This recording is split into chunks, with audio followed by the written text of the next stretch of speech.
Hello, students. So, this is the second part of our science and tech of the March month. Now, in the first part, we have seen some details with respect to the coronavirus, right? In the March month, and in the part two, we'll be discussing some science and tech stuff, some launch vehicles of India, and then we'll discuss one in-flight Wi-Fi. Now, in the space itself, if I talk about in space, we have talked about the types of the satellites, right? We have talked about NASA's mission, interplanetary mission. We have talked about ISRO's many of the missions, right? Today we are going to reach the launch vehicles. So this is the launch vehicle. So some historical and some currently operational, right? So first one is satellite launch vehicle, then augmented satellite launch vehicle, then PSLV, then GSLV Mark II and GSLV Mark III. Now, what the things you have to focus? First thing you have to focus the propulsion system. Okay, so what are the different stages? You just need to know what is the difference between each and every stage. First thing is that. Second thing, you need to focus where the payload is going. That means what is the capacity of a particular launch vehicle to put a satellite whether into a low earth orbit or a geosynchronous transfer orbit, right? So what is the capacity, or what, for example, as we go on, we'll see satellites, the launch vehicle can put more and more weight of the payload, or the weight of the satellite in the launch vehicle, right? For example, here we will see those satellite, the weight up to 40 or 50 kilogram.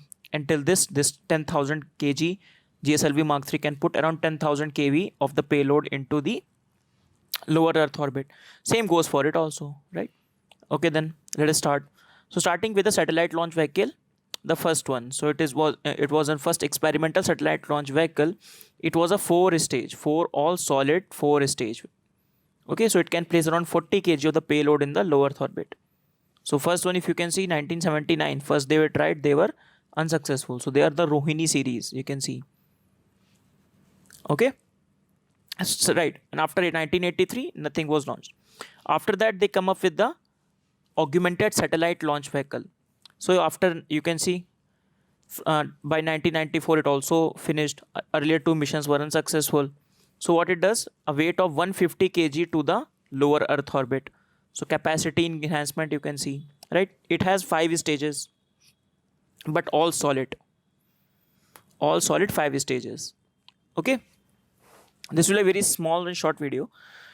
Third is our workhorse, that is PSLV. Now, last time when we were discussing about the RESAT satellite, so we have discussed that 50th flight of the PSLV, and that is why PSLV becomes important also.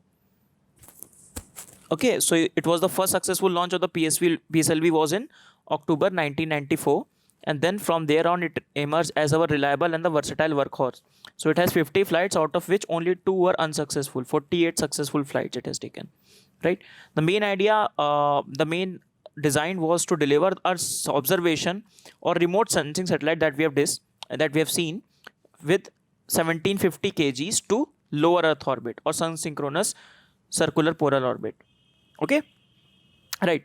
It can also launch, it is a lift off mass, so it can launch around 1750 kg up to sun synchronous polar orbit, and it can launch up to this much kg to the geostationary transfer orbit. Okay, so remember that PSLV can launch to both.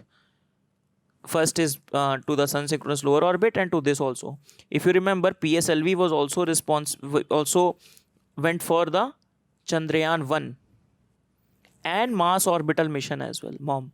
If you remember the recent movie that has come up, Mangalyaan, there also they talked about the PSLV, right? Because that time our GSLV was not successfully tested for that.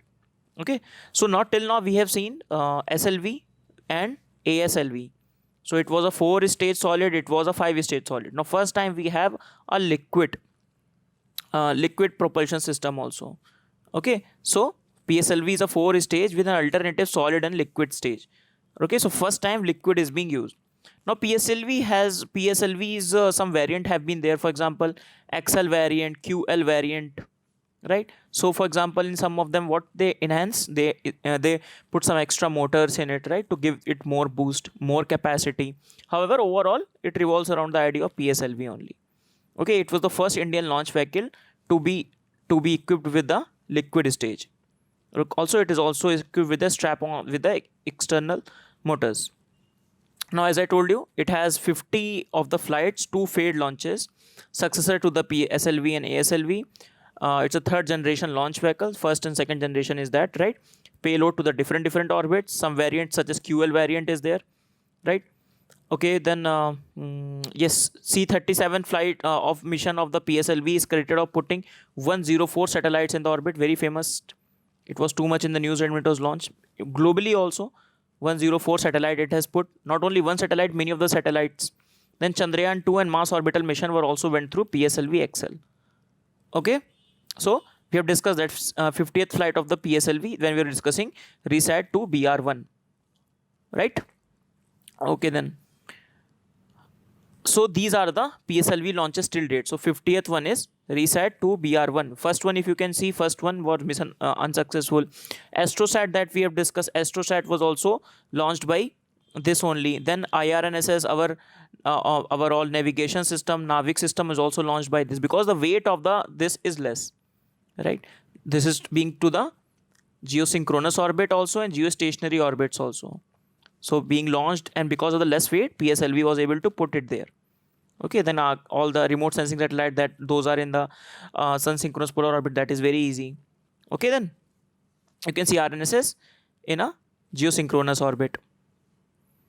Then after PSLV we had GSLV, geosynchronous satellite launch vehicle. So basically two variants we have to study, Mark II and Mark III.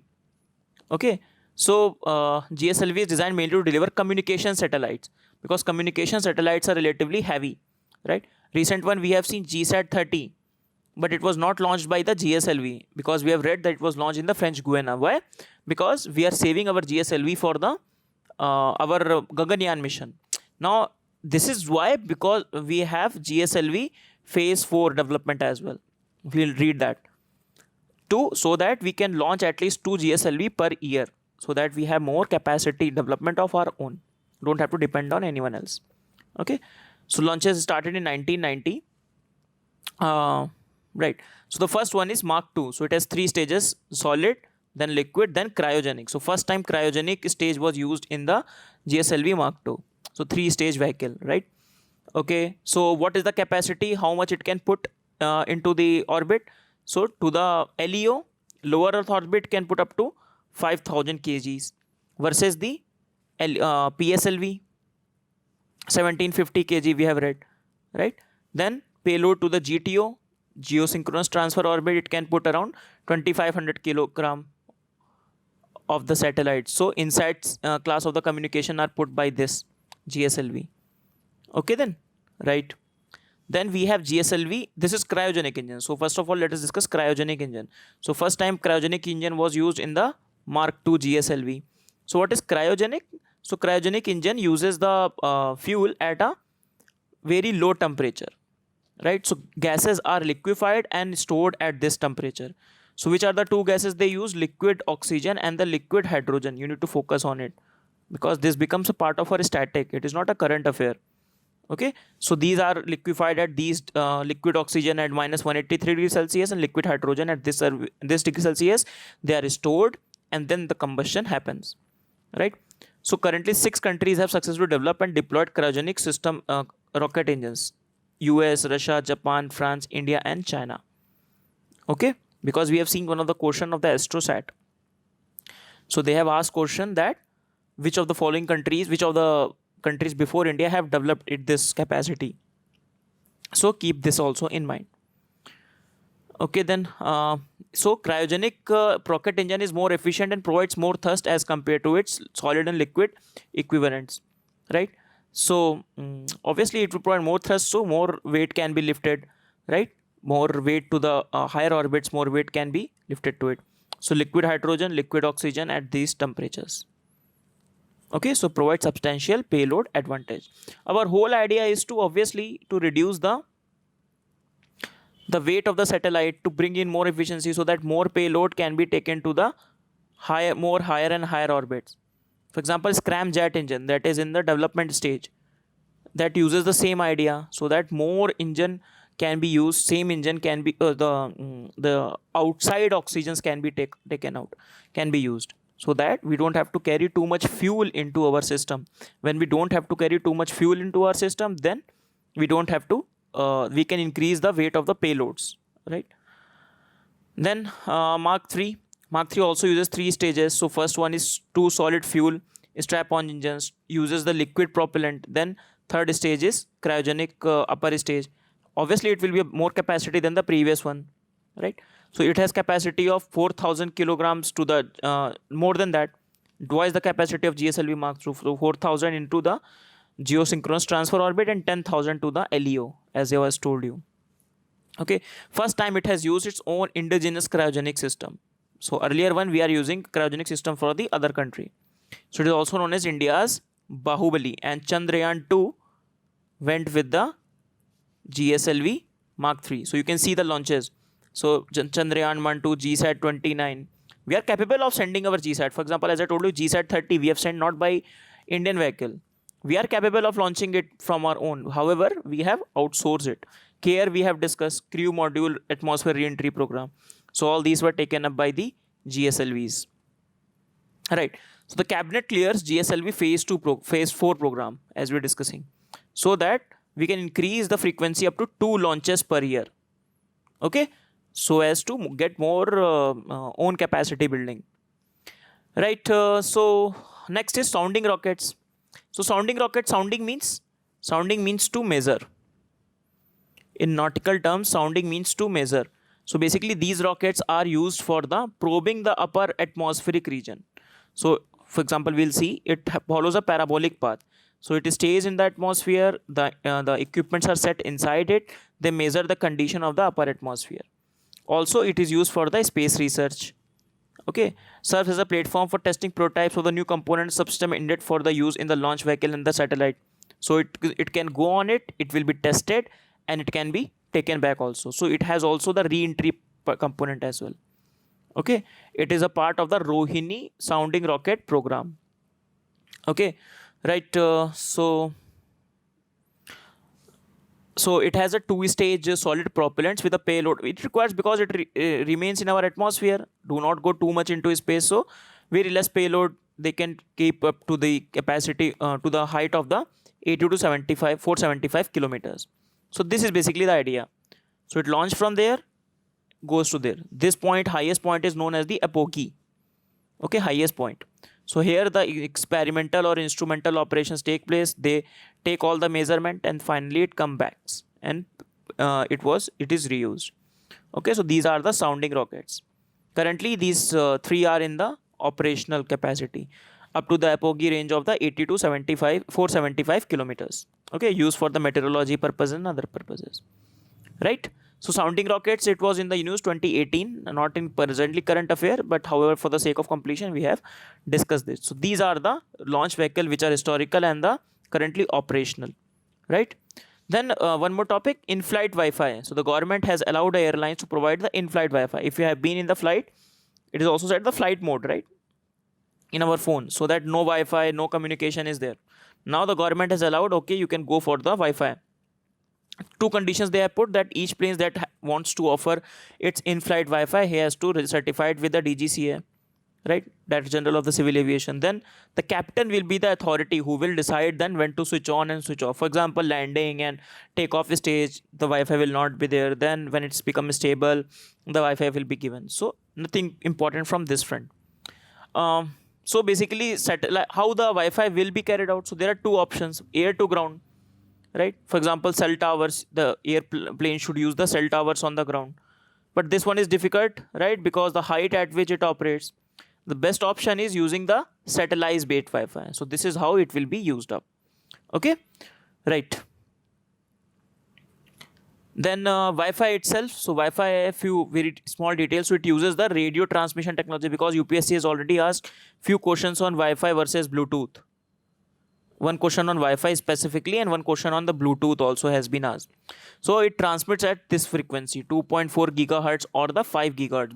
Both frequency it uses Wi-Fi, right? So typical range of Wi-Fi up to 100 meters, or depending upon the router you use. So that is the few things you need to remember. So radio frequency, and these are the two frequency at which it operates. Right. So that's the end of the session. Let us quickly revise what we have done. So we read the launch vehicles, small satellite launch vehicle, augmented, PSLV, GSLV, then geosynchronous. From the name itself, P means polar. That means majority it is putting things into the polar orbits. Then geosynchronous means putting majority or capacity of putting the high payloads into the geosynchronous orbit. But remember, the question can come, PSLV can also put into the geosynchronous orbit. Okay. Right. So this one we have seen. And the first one experimental, then augmented satellite launch vehicle, four stage solid, then 5-stage solid, then alternative solid liquid. Right. It is the workhorse of the Indian space program. Polar satellite launch vehicle. We have recently discussed the 50th successful launch flight of this. Then Mark II, GSLV Mark II, GSLV Mark III. Right, different, almost similar stages, but capacity of every stage is more in the GSLV Mark III, and that is why it has the twice the capacity of the GSLV Mark II. Then sounding rockets, we have discussed sounding rockets for the probing the upper atmosphere. So taking the measurement at the of the upper atmosphere. Sounding means to measure, and finally we ended with using the in-flight Wi-Fi. Remember, Wi-Fi itself, radio transmission and 2.4 and the 5 frequency megahertz. Okay then. So with this we finish our second session of science and tech. So our science and tech of all the 10 months is over finally, right? So now we will finish up our polity sessions. After science and tech, then polity, and finally we'll end up with the economy. Okay then, see you in the next class everyone. Bye bye for now.